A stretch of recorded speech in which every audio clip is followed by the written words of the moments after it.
This channel does not promote or encourage any illegal activities. All contents provided by this channel is meant for educational purpose only. आइए अब हम question number 9 solve करते हैं।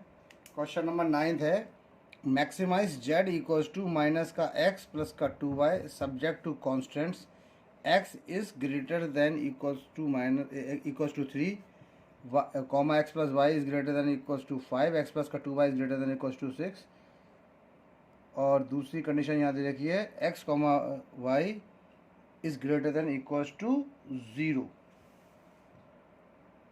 आइए question solve करते हैं। Let us assume that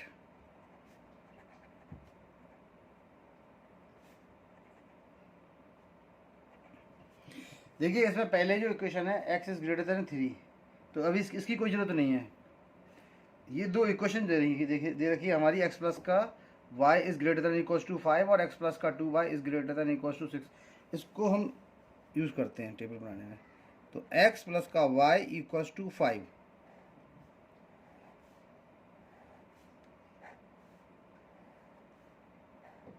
ये x हो गया, ये y हो गया। x की वैल्यू 0 ली तो y की वैल्यू कितनी आई 5, y की वैल्यू 0 ली तो x की वैल्यू कितनी आई हमारी 5। सेकंड क्या थी हमारी x प्लस का 2y इक्वल्स टू 6।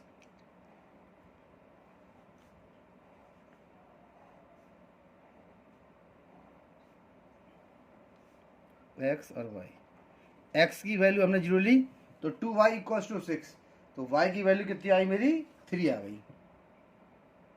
अब मैंने y की वैल्यू 0 ली तो x की वैल्यू कितनी आ गई मेरी 6 आ गई।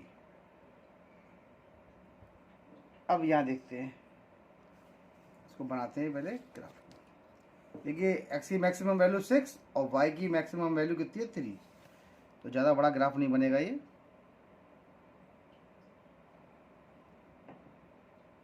ग्राफ प्लॉट कर लेता हूँ इसका मैं छोटा सा।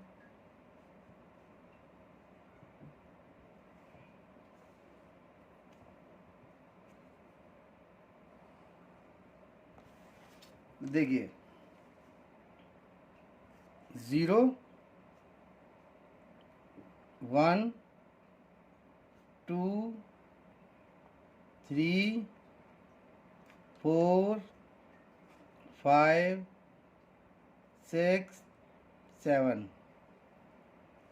यहाँ तक देखिए 1 2 3 4 5 6, -1 -2 -3। सिमिलर यहाँ पर होगा -1 -2 और -3। इसकी कोई ज़रूरत नहीं है क्योंकि माइनस का हमारे पास कुछ है ही नहीं इसमें। अब प्लॉट करते हैं पॉइंट्स। x की वैल्यू 0 और y की वैल्यू 5, तो हमारा 0,5 ये वाला पॉइंट हो गया 0,5। नेक्स्ट कंडीशन x की वैल्यू 5 और y की वैल्यू 0, तो ये हमारा हो जाएगा 5,0। इन दोनों पॉइंट्सों को हम ज्वाइन करते हैं।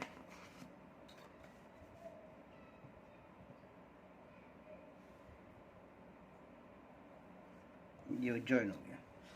अगली क्वेश्चन बनाते हैं। x की वैल्यू 0 और y की वैल्यू 3, तो ये रही 0,3। x की वैल्यू 6 और y की वैल्यू 0, तो ये कौन सी हो गई 6,0। अब इसको ज्वाइन कर देता हूँ मैं यहाँ से।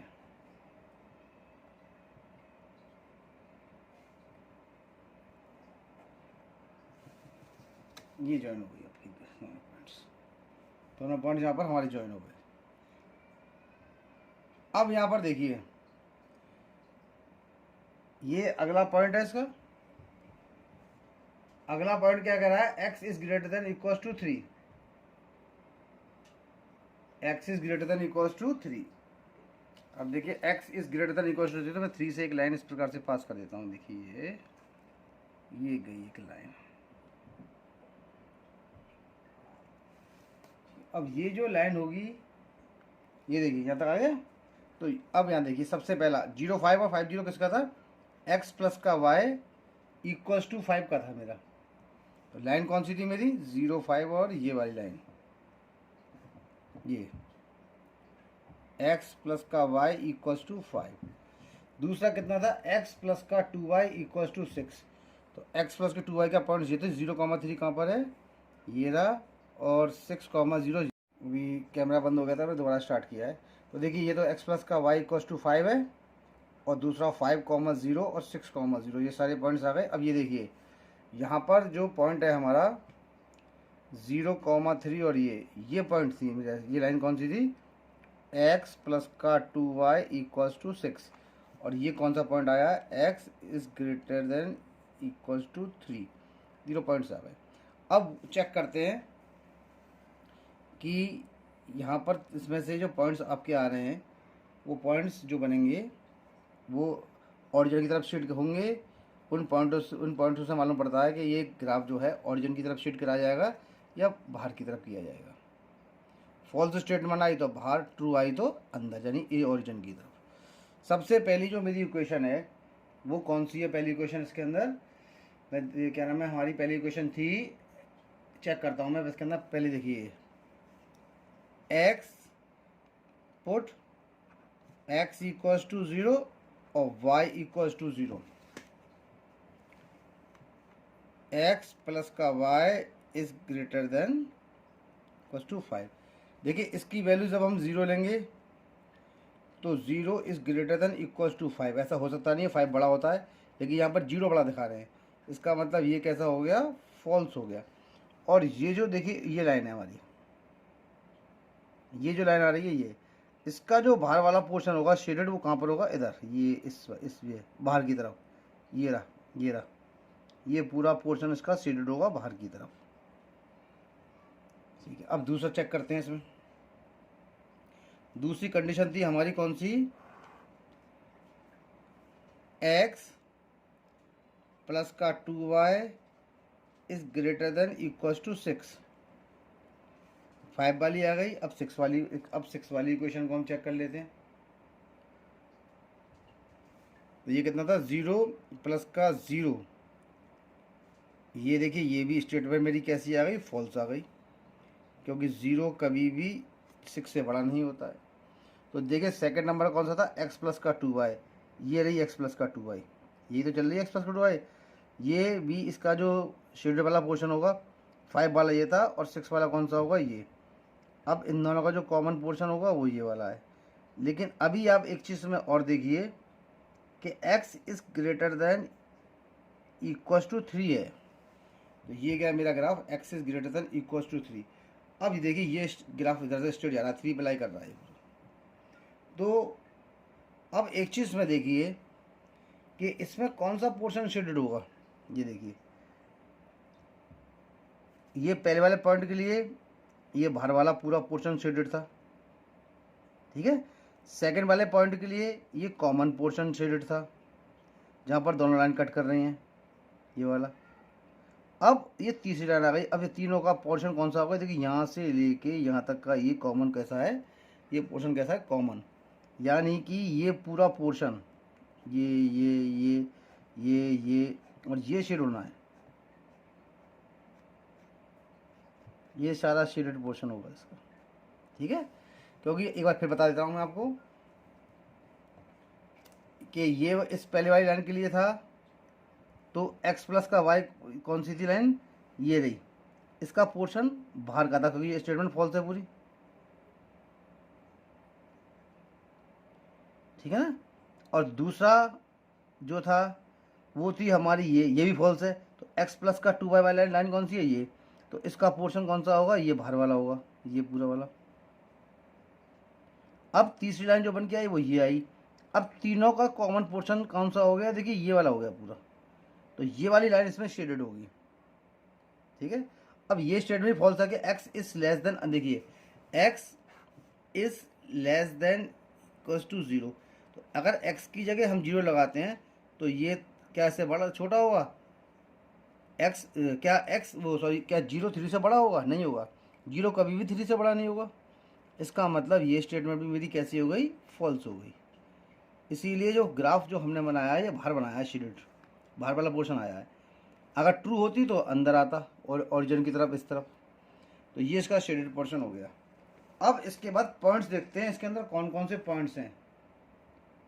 अब देखिए पॉइंट्स इसके अंदर, देखिए एक पॉइंट तो मेरा ये वाला हो गया, बी वाला, इसको मान लेते हैं हम बी। और इसमें एक पॉइंट कौन सा हो गया हमारा, इसको मान लेता हूं मैं इस वाले पोर्शन को ए, एक ए और एक ये बी, दो पॉइंट तो ये आ गए। और सी वाला पॉइंट कौन सा हो गया, सी वाला पॉइंट देखिए ये हो गया, ये तीन पॉइंट्स हो गए, 3,2। एक ये हो गया, एक ये हो गया। अब जो इसका बी वाला पॉइंट है, बी वाला पॉइंट देखिए कट कहाँ पर रहा है, बी वाला पॉइंट ये देखिए ग्राफ से ही देख लीजिए। देखिए ये गया 1 और ये गया हमारा ये 1 और ये 4। अगर आप चाहें तो इसको सॉल्व भी कर सकते हैं, एलिमिनेशन मेथड से इसको सॉल्व किया जा सकता है। इसका एलिमिनेशन मेथड का यूज़ करके हम इसको इजीली सॉल्व कर सकते हैं। देखिए फिर बता देता हूँ मैं इसको एक बार, ये देखिए जैसे कि ये तीसरा हो गया, यहाँ पर एलिमिनेशन मेथड लगा देते हैं, साइड में लगा देता हूँ मैं।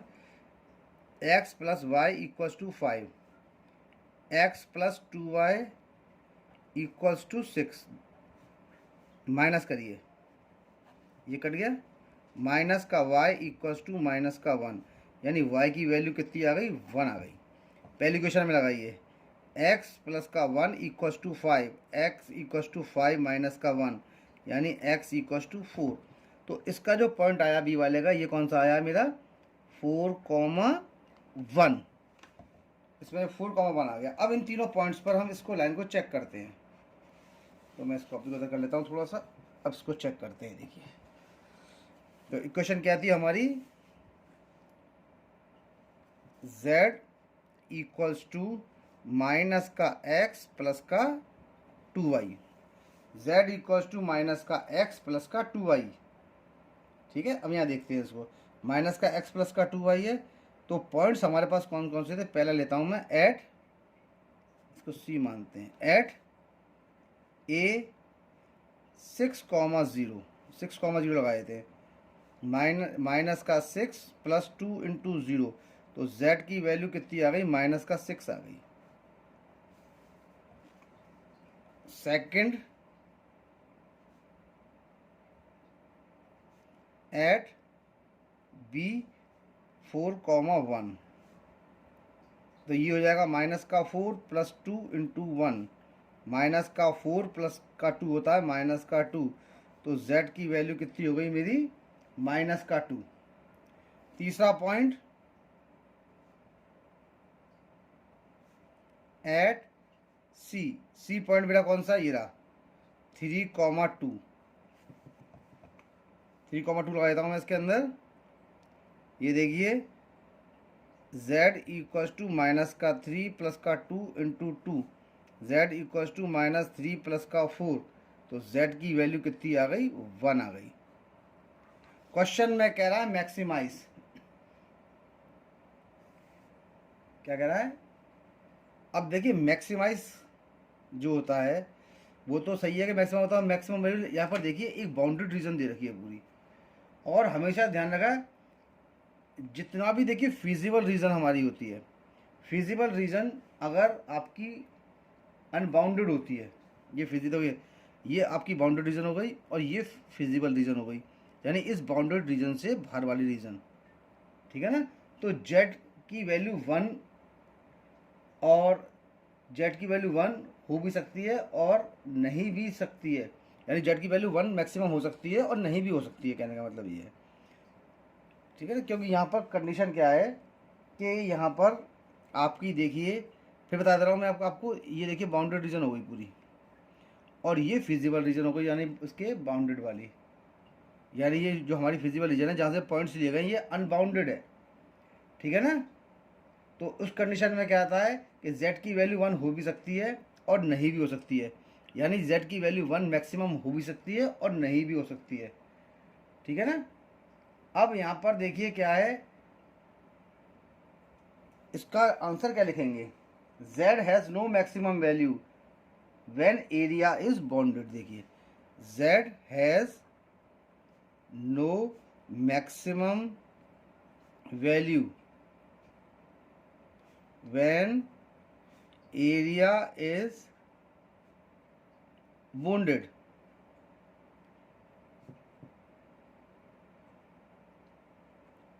अब ये क्वेश्चन नंबर 9 हमारा हो गया सॉल्व। आइए अब हम क्वेश्चन नंबर 10 करते हैं इसका। देखिए 10th क्वेश्चन में क्या कहते हैं, maximise z equals to x plus का y subject to x minus y is less than equals to -1 minus x plus का y is less than equals to 0 और x comma y is greater than equals to 0।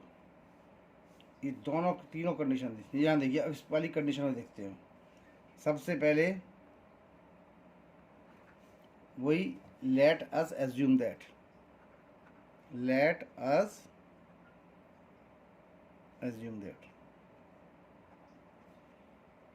हमने क्या माना, x minus y equals to -1। Points निकालता हूँ मैं इसके।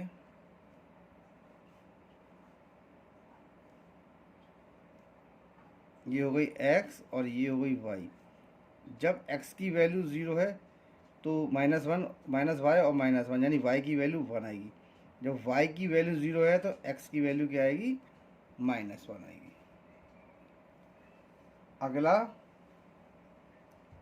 -x plus का y is less than equals to 0। ये देखिए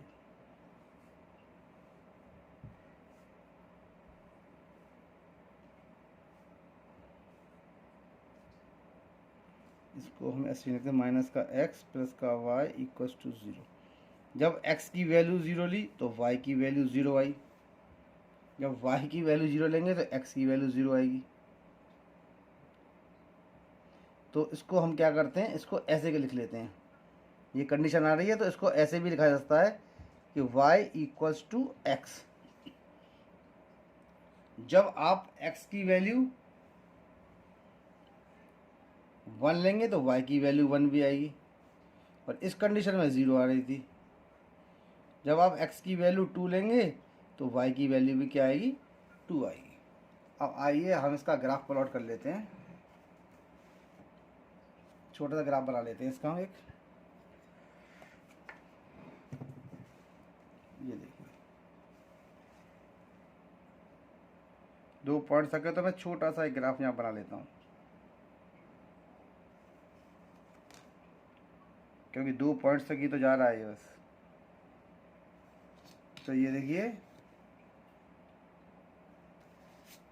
0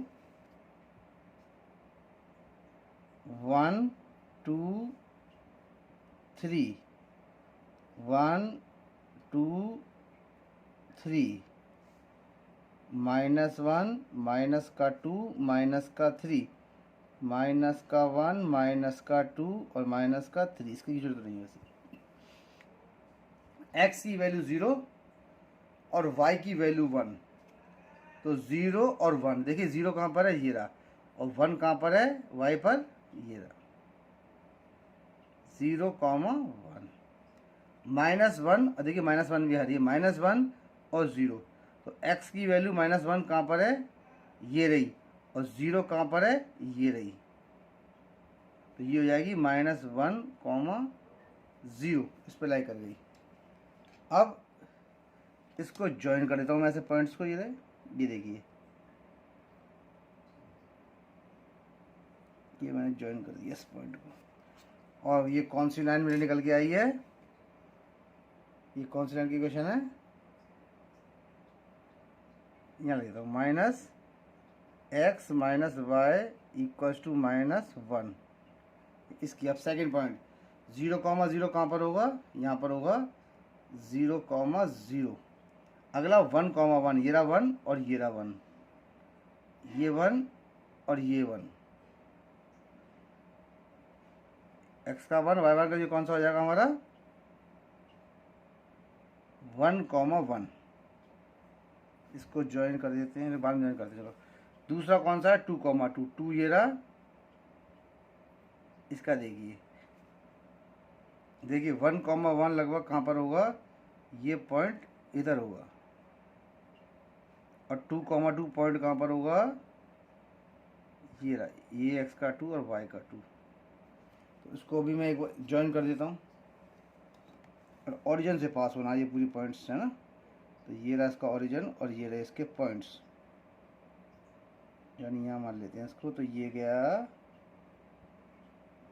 ये इस टाइप का ग्राफ बना, थोड़ी लाइन टेढ़ी हो गई है, सीधी आती है। एक पॉइंट ये रहा और एक पॉइंट हमारा ये रहा। ये किस लाइन के लिए है, ये है माइनस का x प्लस का y इक्वल्स टू 0 के लिए। थोड़ी लाइन टेढ़ी हो गई, सीधी आती है, ये देखिए ऐसे आती है, पहला लाइन आती है यानी कि। अब यहाँ पर आप देखिए, इसको चेक करते हैं। तो चेक करने के लिए वो इसका मेथड का यूज़ करते हैं हम, x minus y is less than equals to minus का 1, x बराबर 0 लगाइए, 0 माइनस का 0, 0 इज लेस देन -1। देखिए क्या 0 -1 से छोटा होता है, नहीं होता है, -1 से 0 बड़ा होता है, क्योंकि 0 के इस तरफ -1 आता है। तो ये हो गया हमारा फॉल्स। तो फॉल्स आने पर कौन सा x माइनस वाई, ग्राफ कहाँ पर शेड होगा, देखिए ग्राफ का जो पोर्शन, क्योंकि ये x comma y is greater than equal to 0 कह रहा था, फर्स्ट एक्सिस पर है, तो उसका शेडेड पोर्शन कौन सा होगा, ये सारा पोर्शन इसका शेडेड है यहाँ से, ठीक है। अब सेकंड वाला चेक करते हैं इसको, यहाँ पर हम, ये क्या है, माइनस का x प्लस का y बराबर 0 था, तो 0 लेते हैं, माइनस का 0 प्लस का 0 इक्वल्स टू 0, 0 इक्वल्स टू 0 कैसा हो गया, ये आपका 0 इक्वल्स टू 0 हमारा कैसा हुआ, 0 0 के, ठीक है ना। तो यहाँ पर क्या है, ये 0 इक्वल्स टू 0 हो गया, तो ये स्टेटमेंट मेरी कैसी आई, ट्रू आ गई। नहीं एक सेकेंड, 0 इज, ये थी 0 is less than equals to 0,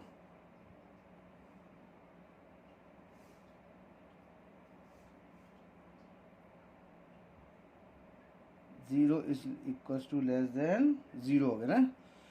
तो ये आ गया आपका 0 is less than equals to 0। भाई ये 0, ये तो स्टेटमेंट ट्रू हो गई, क्योंकि भाई लेस नहीं है तो इक्वल्स टू होता ही है। तो इस कंडीशन के अंदर इसका जो ग्राफ होगा, ये लाइन तो यही तो है ओरिजिन की तरफ, ये पोर्शन पूरा। अब देखिए कॉमन पोर्शन तो दोनों का कोई भी नहीं है, ये लाइन का जो पोर्शन है ये बाहर की तरफ आ रहा है, आउटर की तरफ दिया गया, ये फॉल्स था। इस लाइन का इस तरफ आ रहा है, तो ये बीच का पोर्शन खाली हो गया। तो ये शेडेड पोर्शन का कौन सा होगा, देखिए ये सब शेडेड पोर्शन है इनका, ये पूरा। इसी प्रकार का इसका शेडेड पोर्शन कौन सा होगा, ये होगा, ये सारा शेडेड पोर्शन है इसका, ये वाला। और ये लाइन पैरेलल चली गई। अब यहाँ पर आप एक चीज़ देखिए, ये लाइन दोनों किसी भी पॉइंट पे कट नहीं कर रही हैं। जब ये लाइन किसी भी पॉइंट पे कट करेंगी नहीं, तो ना तो उसका कोई कॉमन पोर्शन निकलेगा ना कुछ होगा, ये क्या पैरेलल लाइन्स हो गई। तो अब इसका आंसर क्या होगा, इसका आंसर देखिए हम क्या लिखते हैं, इसका आंसर थोड़ा मैं आंसर कर लेता हूँ उसको। इसका आंसर लिखते हैं हम, there is no feasible point, there is no feasible region, and thus Z has no maximum value,